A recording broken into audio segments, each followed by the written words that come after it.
Hi everyone and welcome back to the channel. So recently I assembled this Keter 9x7 artisan shed for a friend. I didn't make a video on how to assemble it, that would have just taken too long. It's quite a lengthy process to build this shed, but I thought I'd show you a video showing you the shed, talking about the tools I used to build it, my first impressions, hints and tips on how to build it, that sort of thing.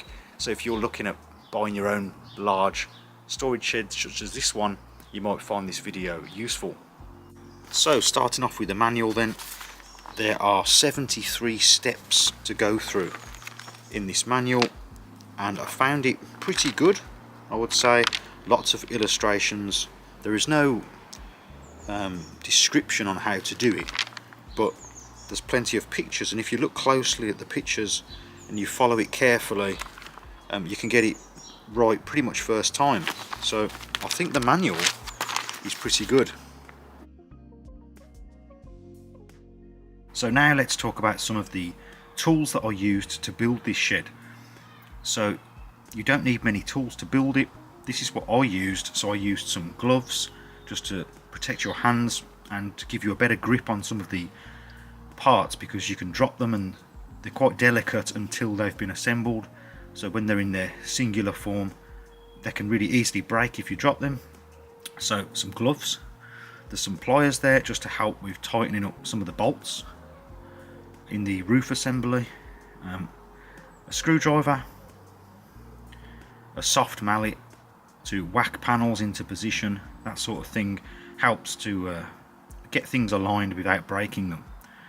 Tape measure, a knife just to cut open all the packaging, some quick clamps because I built this on my own, but the instructions recommend 2 people to build it, and there's a good reason for that.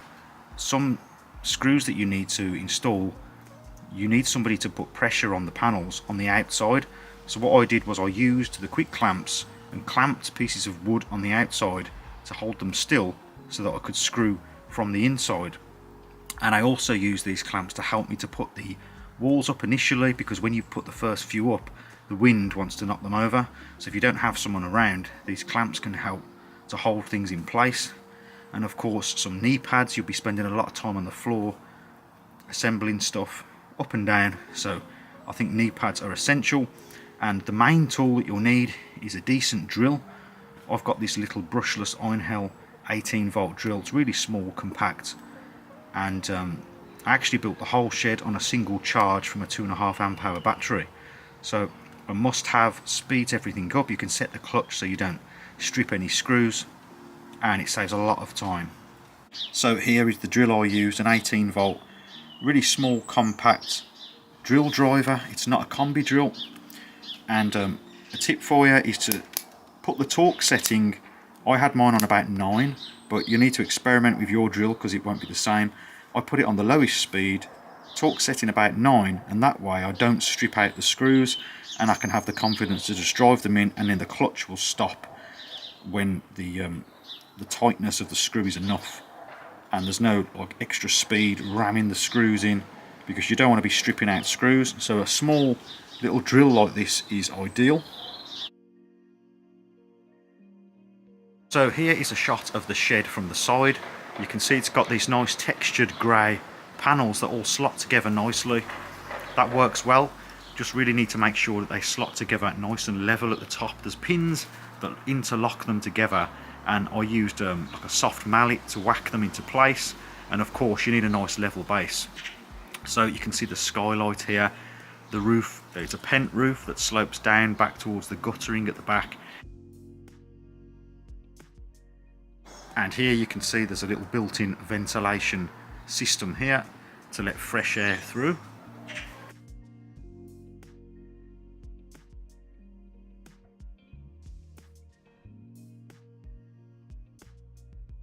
Here's a closer look at these skylights. You can see lots of little bits here. The textured panels give off a lot of little tiny bits of dust, like grey plasticky dust, and it's staticky, so it sort of sticks to it, so this will all need brushing off. But really nice design.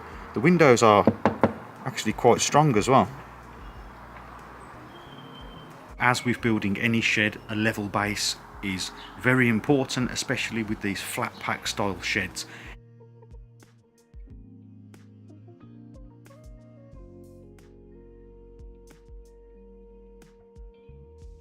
If the base isn't level, it causes all sorts of problems with alignment, things such as that later on. So I spent the time making a frame and a base. If you'd like to see how you can make a shed base, I have a video on that gives a lot more detail, so I'll link that video in the description.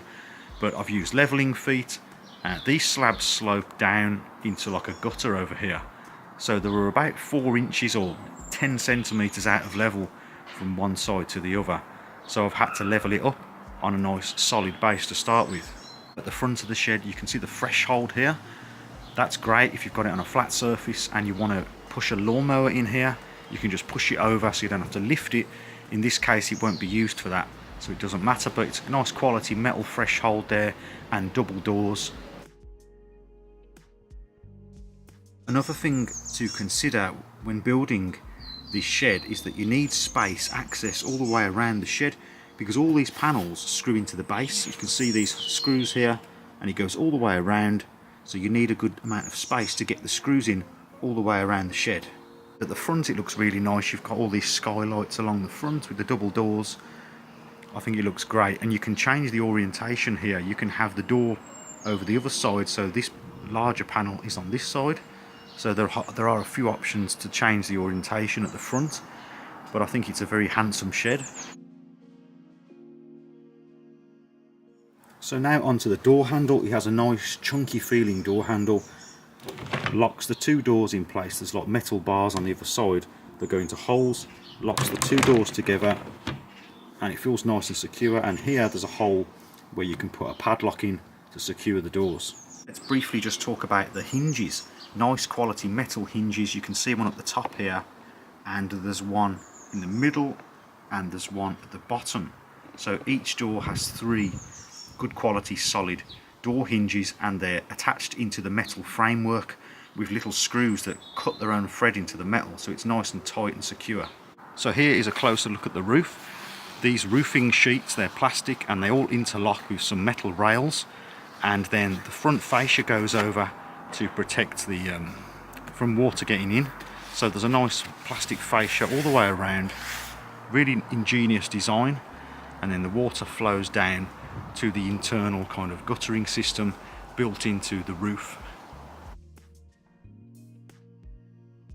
So at the back of the shed here there's like an internal guttering type system where the rain comes off the roof into these rails here, this plastic arrangement, and then the water drips down out the back.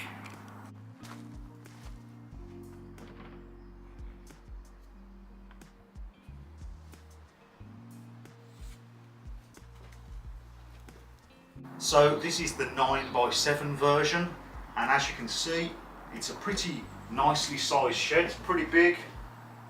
This is the lowest point of the height of the roof, and I'm around the 6 foot mark.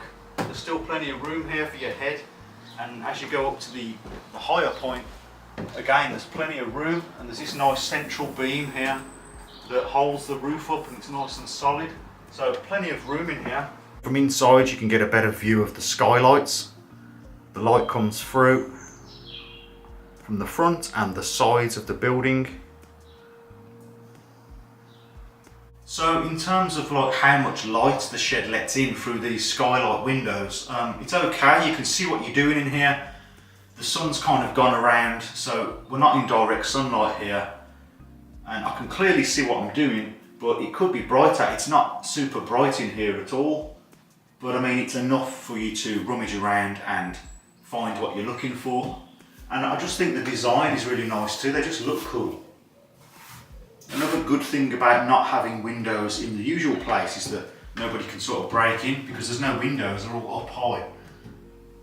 I really like the roof assembly in here. There's this nice strong, I think it's steel beam, and it's got brackets to secure it, and then the struts go right down to the bottom of the base, and it's all solid and secure. And then you've got these sliding pieces of plastic that go on top to help to align these metal roof supports. So there's 3 metal roof supports, and then once you've got them all screwed down, then these plastic sheets just slide straight onto the roof, really easy, and then you screw everything down and it's nice and secure, as you can see. Brilliant. So I'm really happy with how the roof assembly went. It's very easy, especially if you're on your own. It was very easy for me to do, to be perfectly honest. Getting the sides and the top facade on was a bit difficult. I did that on my own, but 2 people would be better. But the roof was quite easy. Just slide a panel up and over, and then put the fascias on around the edge, and then secure it with the screws, and it's all locked together nice and solid. So the floor comes in, I think, 4 pieces. Yeah, there's 2 pieces here, and then there's the 2 larger outer pieces. I have anchored the floor down to the base. There's 8 anchor points, and I've used screws with washers with the rubber protection on them so it doesn't split the plastic, as you can see here. And I've made it nice and secure that way. I have a video on how to anchor a shed to a base, so I'll leave a link to that video if you're interested in the description box. But all in all, the floor's okay. It's not super strong. When I was using the ladder in here to do the roof, it does feel a little bit like it gives and it might want to break, but I didn't have any breaks and it's okay. And you can always cover this anyway with like a protective carpet or something like that. I would recommend that, protecting it. But all in all, it's not bad. And the threshold, as you can see, works well there. You could just push things straight up and in.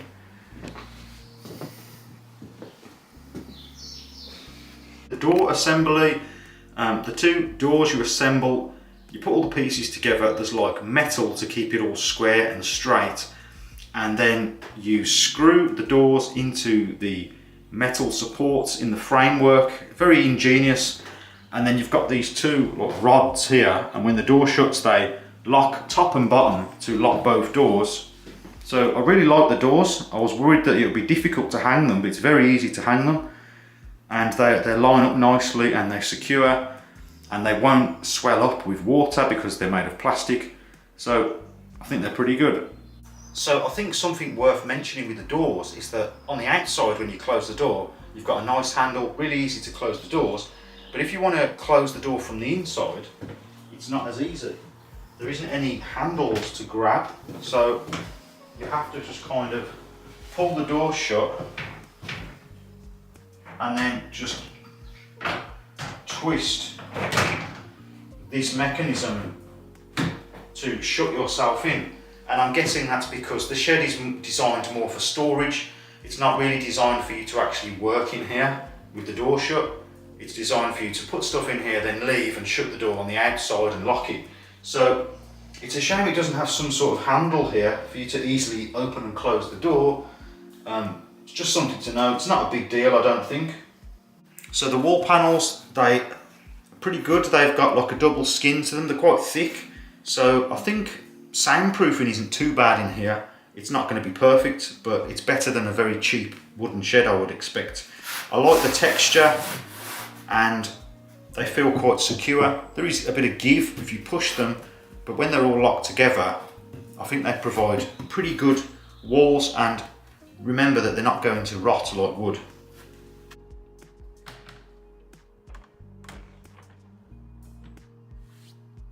Okay, so that is about it then for this video. So there it is, the Keter Artisan 9x7 plastic storage shed.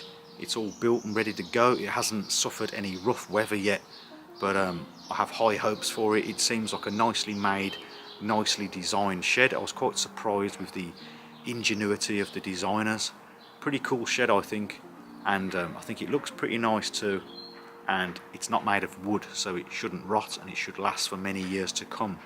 So if you did find this video useful, please remember to like and also consider subscribing for more DIY related videos. And as always, thank you very much for watching, and I'll see you next time.